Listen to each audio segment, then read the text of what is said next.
Nandito po kami ngayon sa Santa Rosa, Laguna para gawin itong Honda Civic FD. So ang issue po nito ay yung fuel gauge niya inverted, at saka ito ay minsan nagba-blackout.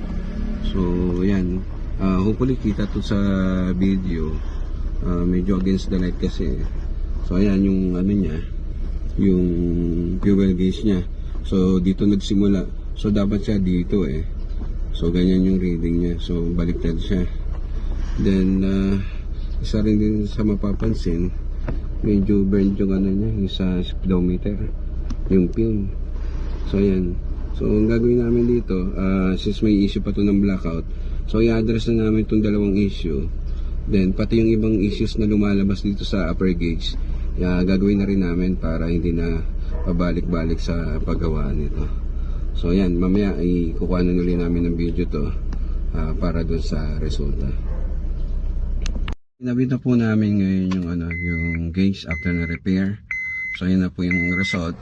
So kanina ito nasa kabila yung yung bar kasi na-inverted na siya. So okay na siya ngayon. Try lang natin ilapit para hindi kasi masyadong visible dito sa camera So yan. Okay na yung gauge niya. So naiano na rin namin, address na rin namin yung issue ng nagba-blackout. So hindi na mauulit yung blackout na yan.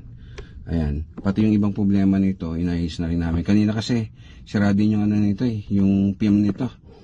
Sunog na. So ayan, medyo maganda na siya. Back to na siya. Almost original. So start natin. So ayan, naka-start siya. So yan, mamaya after few minutes angat yung nito, yung temperature. So sa ngayon nasa 1 bar pa lang siya. So ayan, ito ngayon yung niya, yung speedometer. Ayan, kanina yan medyo burn yan So in-address na natin yung problema na yan. Then ito naman yung sa fuel gauge. Yan, okay na siya. So may 4 bars siya ngayon. Yan, medyo okay na siya. I-observehan lang namin to. Ayan, nag 2 bars na yung yung temperature niya, umangat na ng konti. Ayan.